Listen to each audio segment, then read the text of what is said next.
ಹಿಂದಿನ ಭಾಗದಲ್ಲಿ ಇಂದುಮತಿಗೆ ಸೊಸೆ ಮೇಲೆ ಅಗಾಧವಾಗಿರೋ ಪ್ರೀತಿ ಇರುತ್ತೆ. ಆದರೆ ಇಂದುಮತಿಗೆ ವಯಸ್ಸಾಗಿ ಅನಾರೋಗ್ಯಕ್ಕೆ ಶುರುವಾದ ಮೇಲೆ ಗೊತ್ತಾಗೋದು ಸೊಸೆ ತನ್ನ ಕಷ್ಟದಲ್ಲಿ ಭಾಗಿಯಾಗೋದಿಲ್ಲ ಅಂತ.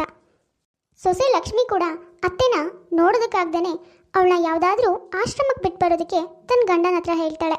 ಜೊತೆಗೆ ಅವಳನ್ನ ಆಶ್ರಮಕ್ಕೆ ಬಿಟ್ಟು ಬರೋವರೆಗೂ ತಾನೂ ಕೂಡ ವಾಪಸ್ ಈ ಮನೆಗೆ ಬರೋದಿಲ್ಲ ಅಂತ ಹೇಳಿ ತನ್ನ ತವ್ರ ಮನೆಗೆ ಹೋಗ್ತಾಳೆ. ಇಂದುಮತಿ ಯಾವುದೋ ಜನ್ಮದಲ್ಲಿ ಮಾಡಿರೋ ಪುಣ್ಯ ಅನ್ಸುತ್ತೆ. ಹಾಗಾಗಿ ಅವಳ ಕಷ್ಟದ ಪರಿಸ್ಥಿತಿನಲ್ಲಿ ಅವಳ ಮಗ ಮತ್ತು ಮಗಳು ಕೈ ಬಿಡದೇನೆ ಜೋಪಾನ ಮಾಡ್ತಾರೆ. ಆದರೆ ಇಂದುಮತಿ ಸೊಸೆನ ಅಷ್ಟು ಪ್ರೀತಿಯಿಂದ ನೋಡ್ಕೊಂಡ್ರೂ ಲಕ್ಷ್ಮಿ ತವ್ರ ಮನೆಗೆ ಹೋಗಿ ಕೂತಿದ್ದಾಳೆ. ವಾಪಸ್ ಗಂಡನ ಮನೆಗೆ ಬರ್ತಾಳ, ತನ್ನ ತಪ್ಪನ್ನ ಅರ್ಥ ಮಾಡ್ಕೋತಾಳ ಅನ್ನೋದನ್ನ ಇವತ್ತಿನ ಎಪಿಸೋಡ್ನಲ್ಲಿ ನೋಡೋಣ. ಎಪಿಸೋಡ್ ನೋಡೋದಕ್ಕಿಂತ ಮೊದಲು ಡಿಸ್ಕ್ರಿಪ್ಷನಲ್ಲಿ ಫೇಸ್ಬುಕ್ ಪೇಜ್ ಲಿಂಕ್ ಕೊಟ್ಟಿದ್ದೀನಿ, ದಯವಿಟ್ಟು ಫಾಲೋ ಮಾಡಿ. ಹಾಗೆ ನಿಮ್ಮ ಫ್ರೆಂಡ್ಸ್ ಎಲ್ಲರಿಗೂ ಶೇರ್ ಮಾಡಿ, ನಮ್ಮ ಫೇಸ್ಬುಕ್ ಪೇಜ್ಗೆ ಸಪೋರ್ಟ್ ಮಾಡಿ. ಅರೆ, ಇದೇನೇ ಇದು? ಸಡನ್ ಆಗಿ ಮನೆಗೆ ಬಂದಿದ್ಯಾ? ಏನಾದರೂ ವಿಶೇಷ ಇತ್ತಾ? ಅಯ್ಯಯ್ಯೋ, ಇವಾಗ ಅಮ್ಮಂಗೆ ಹೇಳಿದ್ರೆ ಸರಿಯಾಗಿ ಬೈತಾಳೆ. ಬೈದ್ಬಿಟ್ಟು ವಾಪಸ್ ಕಳಿಸಿದ್ರು ಕಳಿಸ್ತಾಳೆ. ಹೇಗಾದರೂ ಮಾಡಿ ಇವಳು ನಂಬೋ ಥರ ಸುಳ್ಳು ಹೇಳ್ಬೇಕು. ಏನೇ ಅವಾಗಿಂದನೂ ಕೇಳ್ತಾನೆ ಇದ್ದೀನಿ, ನೀನೇನೋ ಯೋಚನೆ ಮಾಡ್ತಾ ನಿಂತಿದ್ಯಲ್ಲ, ಅದೇನಂತ ಬಾಯ್ಬಿಟ್ಟು ಹೇಳ್ಬಾರ್ದಾ? ಅಯ್ಯೋ ಅದೇನಿಲ್ಲ ಅಮ್ಮ, ಮನೆಗೆ ಅನು ಬಂದಿದ್ದಾಳೆ. ಹಾಗಾಗಿ ನನ್ನ ಸ್ವಲ್ಪ ದಿನದ ಮಟ್ಟಿಗೆ ತವ್ರ ಮನೆಗೆ ಹೋಗ್ಬಾ ಅಂತ ಅತ್ತೆನೇ ಹೇಳಿದ್ರು, ಹಾಗಾಗಿ ಬಂದೆ. ಓ ಹೌದೇನೆ ಲಕ್ಷ್ಮಿ, ಹಾಗಾದರೆ ಅತ್ತೆ ನೀವು ನಿಮ್ಮ ಮಗಳು ಮಾತಾಡಿಕೊಂಡು ಜೊತೆಗೆ ಆರಾಮಾಗಿರಿ. ನಾನು ನನ್ನ ಮಕ್ಕಳೆಲ್ಲ ಒಂದು ಸ್ವಲ್ಪ ದಿನದ ಮಟ್ಟಿಗೆ ತವ್ರ ಮನೆಗೆ ಹೋಗಿ ಬರ್ತೀವಿ. ಮಕ್ಕಳಿಗೂ ಅಜ್ಜಿ ಮನೆಗೆ ಹೋಗಿ ಬಂದಂಗಾಗತ್ತೆ. ಅಯ್ಯಯ್ಯೋ, ಇದೇನಿದು? ಅದಕ್ಕೆ ಹೀಗೆ ಹೇಳ್ತಿದ್ದಾರೆ. ಅಲ್ಲ, ಈ ಊರೆಲ್ಲಾದರೂ ತವ್ರ ಮನೆ ಕಡೆ ಹೋದರೆ ಈ ಮನೆ ಎಲ್ಲ ಕೆಲಸನೂ ನನ್ನಮ್ಮ ನನ್ನ ಹತ್ರನೇ ಮಾಡಿಸ್ಬಿಡ್ತಾಳೆ. ಆಮೇಲೆ ಮುಗೀತು ನನ್ನ ಕತೆ. ಹೌದು ಕಣೆ ರಾಜಿ, ನೀನು ಹೇಳ್ತಿರೋದು ಸರಿಯಾಗೇ ಇದೆ. ನೀನು ತವ್ರ ಮನೆಗೆ ಹೋಗ್ತಾನೆ ತುಂಬ ದಿನ ಆಗಿದೆ. ತವ್ರ ಮನೆಗೆ ಹೋಗಿ ಸ್ವಲ್ಪ ದಿನ ಆರಾಮಾಗಿದ್ಬಾ. ಇಲ್ಲಿ ಹೇಗೂ ನನ್ನ ಸಹಾಯಕ್ಕೆ ಅಂತ ನನ್ನ ಮಗಳು ಬಂದಿದ್ದಾಳಲ್ಲ. ಅಯ್ಯಯ್ಯೋ, ಇದೇನಮ್ಮ ನೀನು ಹೀಗೆ ಹೇಳ್ತಿದ್ಯಲ್ಲ? ಅಲ್ಲ, ನಾನು ತವ್ರ ಮನೆಯಲ್ಲಿ ಆರಾಮಾಗಿ ಸ್ವಲ್ಪ ದಿನ ಇದ್ದು ಹೋಗೋಣ ಅಂತ ಬಂದರೆ ನೀನು ನನ್ನ ಹತ್ರನೇ ಎಲ್ಲ ಕೆಲಸ ಮಾಡಿಸೋ ಆಗಿದೆಯಲ್ಲ. ಏನೋ ಅದಕ್ಕೆ ಚೆನ್ನಾಗಿ ಅಡುಗೆ ಮಾಡ್ತಾರೆ, ಆ ಅಡುಗೆನ ಉಂಡು ತಿಂದು ಚೆನ್ನಾಗಿ ಆರಾಮಾಗಿ ಸ್ವಲ್ಪ ದಿನ ಇದ್ದು ಹೋಗೋಣ ಅಂತ ಬಂದರೆ ಅದಕ್ಕೆ ನೀವೇನು ನಾನು ಬರೋದೇ ತಡ ತವ್ರ ಮನೆಗೆ ಹೋಗ್ತೀನಿ ಅಂತಿದ್ದೀರಲ್ಲ. ಅಲ್ಲ ಕಣೆ ಲಕ್ಷ್ಮಿ, ನೀನು ನಿನ್ನ ಆದ್ಮಿ ಬಂದ ಕೂಡ್ಲೇನೆ ಈ ಕಡೆ ತವ್ರ ಮನೆ ಕಡೆ ಹತ್ತಿದೆಯಲ್ಲ ಬಸ್ನ. ಪಾಪ ಅನು ಕೂಡ ಅದಕ್ಕೆ ಕೈ ಅಡುಗೆ ತಿಂದು ಸ್ವಲ್ಪ ದಿನ ಆರಾಮಾಗಿರೋಣ ಅಂತ ತಾನೇ ಬಂದಿರ್ತಾಳೆ. ಏನಮ್ಮ ನೀನು ಹೋಗಿ ಬಂದು ಅದೇ ಹೇಳ್ತೀಯಲ್ಲ? ನಾನೇನು ಬಂದಿಲ್ಲ, ಅವರೇ ಸ್ವಲ್ಪ ದಿನ ತವ್ರ ಮನೆಗೆ ಹೋಗು ಇದ್ ಬಾ ಅಲ್ಲೇ ಅಂತ ಕಳಿಸಿರೋದು, ಅದಕ್ಕೆ ಬಂದಿರೋದು ನಾನು.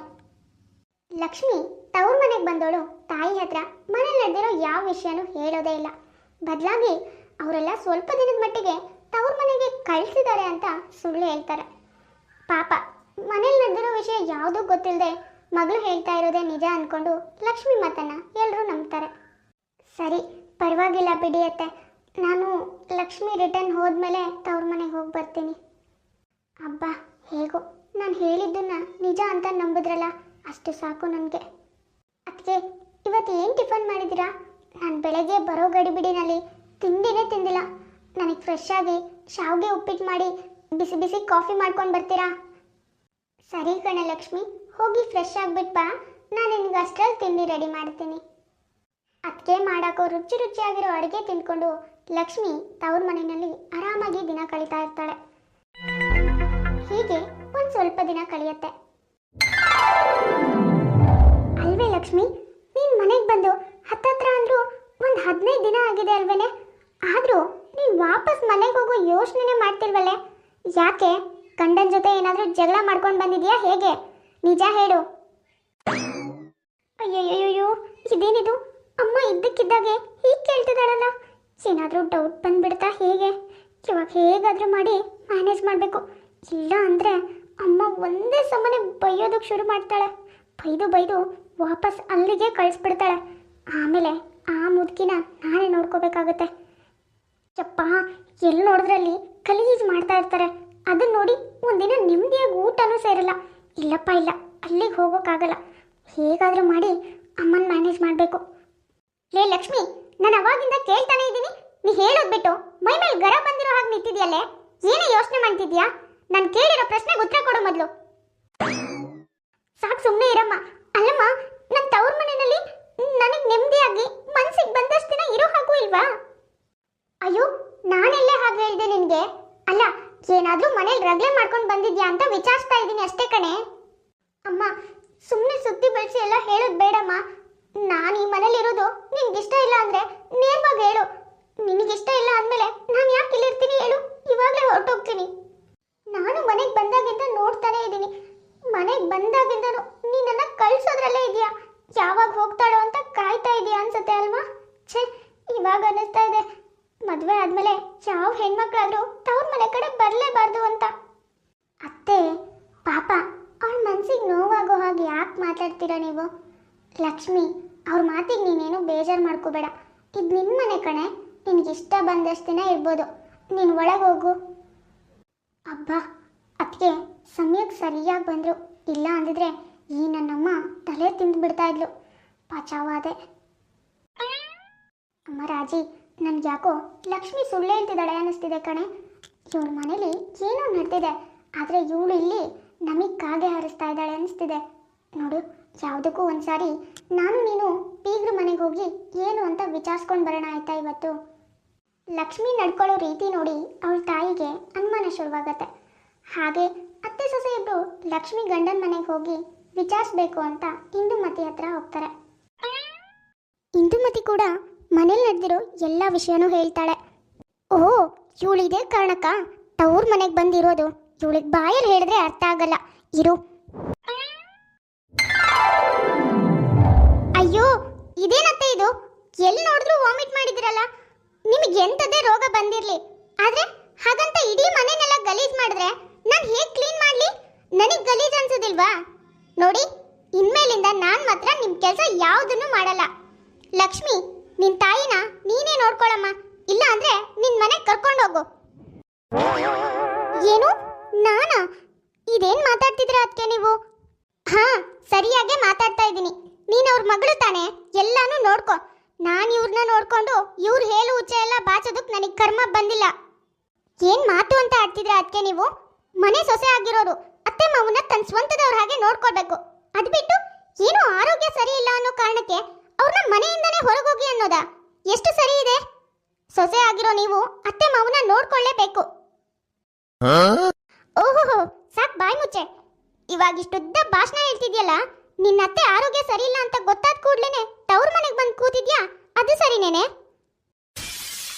ನೋಡು ಲಕ್ಷ್ಮಿ, ನಿನ್ನ ಅತ್ತೆ ನಿನ್ನನ್ನ ಮಗಳಿಗಿಂತನೂ ಹೆಚ್ಚಾಗಿ ನೋಡ್ಕೊಂಡಿದ್ದಾರೆ.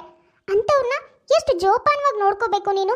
ಅದು ಬಿಟ್ಟು ಅವ್ರನ್ನ ಈ ಪರಿಸ್ಥಿತಿನಲ್ಲಿ ಬಿಟ್ಟು ಇಲ್ಲಿಗೆ ಬಂದು ಕೂತಿದ್ಯಲ್ಲ. ಲಕ್ಷ್ಮಿ, ನೀನಿವಾಗ ಅತ್ತೆ ಮಾವನ್ನ ಚೆನ್ನಾಗಿ ನೋಡ್ಕೊಂಡ್ರೆ ಮುಂದೆ ನಿನ್ನ ಮಗ ಸೊಸೆನೂ ನಿನ್ನ ಚೆನ್ನಾಗಿ ನೋಡ್ಕೋತಾರೆ ಕಣೆ.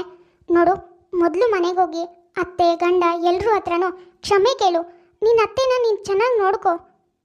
ತಾಯಿ ಬೈದು ಬುದ್ಧಿ ಹೇಳಿದ್ಮೇಲೆ ಲಕ್ಷ್ಮಿ ಕೂಡ ತಾನು ಮಾಡ್ತಾ ಇರೋದು ತಪ್ಪು ಅನ್ನೋದು ಅರ್ಥ ಆಗತ್ತೆ.